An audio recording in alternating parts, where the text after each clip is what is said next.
Here's a wild tour story. When we was on tour, we had a show in Berlin. Now, it was actually two different things that night that was real unique. First, actually, we did a show, I'm talking about 150,000 people, blown down, beautiful. I remember we brought Cash out. Cash in our first verse in front of 150,000 people. That was dope. And I remember we went backstage, right, after we was done. And, you know, something with real beautiful women's, you know, sometimes dudes, they probably second guess themselves. Me, I love that shit. You know what I'm saying? So we went back. It was about 7 girls. It was the most beautiful girls in my life. There was everything, man. They looked like a whole box of ice cream. There was black, white, mixed, Spanish, Asian. They just like supermodels from college. And, you know, everybody just looking. They looked too classy for them. I'm like, fuck that. Like, what's good with y'all? Y'all drink? They said, we couldn't wait. And they pulled out the biggest bottle of vodka. You, take shots. Them fucking beautiful women's drunk me under the table, man. I'll never forget. I'm like, yo, stop. No. I'm like, yo, chill. No, I'm like, I can't be a pussy. Yo, I got back. I was throwing up. Yo, they was rolling at me, man. And that same night, we had an after party. And if you could look up the files, you could probably pull this up. We was in the after party. And a dude came up to X while he was going to the bathroom and said, DMX, Little John is better than you. And at first, X like, huh? And he stopped and said, what you said? You know what I'm saying? And he was like, Little John is better than you. We thought it was a language barrier. He's like, say that again? Little John is better than you. Man, somebody took that boy in the bathroom. Boop, boop, boop, boop, boop, boop, boop, boop, boop, boop, boop, boop, boop, boop. Came out, boom, we scattering. Our thing is to get X out first. You know what I'm saying? The Harlem Jedi, clear. We get X out first, get everybody else. No, we chill in the club. We got him out there in the car, you're going, boom. Yo, I'm talking about chaos. Yo, them German bouncer dudes is fucking big, man. Like, they big.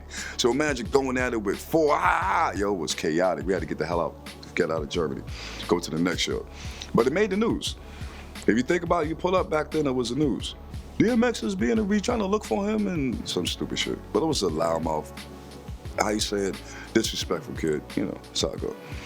Actually, Amsterdam was the first time I tried shrooms. Hello. And that was hilarious.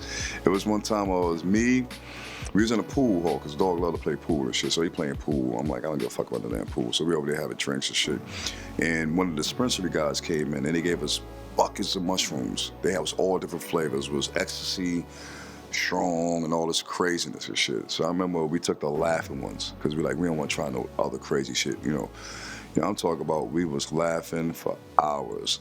We talk about actually like, what the fuck is y'all doing? Like, we just rolling for hours. I remember I met this girl too. I remember everybody was trying to talk to her. And it's like, then she looked at me. It said, I'm giving you my virginity. I'm like, whoa, word? Then I flew over, you know what I'm saying? And we shared that experience, you know? So that was my initial thing in Amsterdam. But the shit was funny as fuck. I'm talking about laughing. I'm talking about they was pissed off because we was laughing so hard, and them being mad was making us laugh even more. It was crazy. One of my boy Jinx, Big Jinx, Bloodline and shit. He was wild. He a wild boy anyway, but them shrooms. Want some more though. Fuck around Colorado. Shit. One memorable studio moment working with my brother X on Undisputed. We was in Phoenix, Arizona, you know what I'm saying? My good boy Don, the Salt Mine Studios, you know what I'm saying? Which you actually helped build half of that damn thing. You know what I'm saying? But we was in there, right? And I remember it was the first time like somebody's like, yo, this is Xanax. I'm like, what? The fuck is a Xanax? My dumb ass. So we drinking Hennessy, like, fuck it, let's try it, fuck it. You know what I'm saying? We did that, I swear to God, like I was there but not there for 3 days. All I could consciously remember is blacking in. I remember, boom, we went to one strip club. Blackout. Pop back in, I'm in the cab with these girls. Like, who is these bitches? Fuck it. Bam, blackout. Black back in.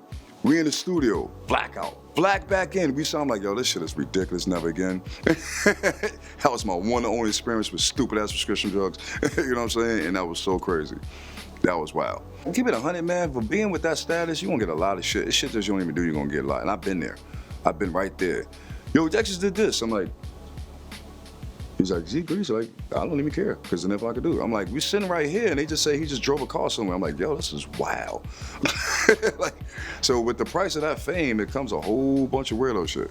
Like actually, that story with the houses and the breaking in and the police with the battle rams breaking through the side of the house and the dog was dead. That big shit. You know that thing was actually for an unpaid hospital bill. That whole raid was for one unpaid hospital bill. You know what I'm saying? And one time that people know about being in the news when DMX house got raided in Arizona and the dogs, they said they found dead dogs and they broke the walls with the tanks and all that. People didn't even know that was for actually an unpaid hospital bill when he had asthma. So they used his celebrityness to all that to get something to be able to do that bullshit with and broke his whole house down. It was actually a dog who died and they buried it. You know what I'm saying, the difference. But they made the media, made it seem like, again, the worst person in the world.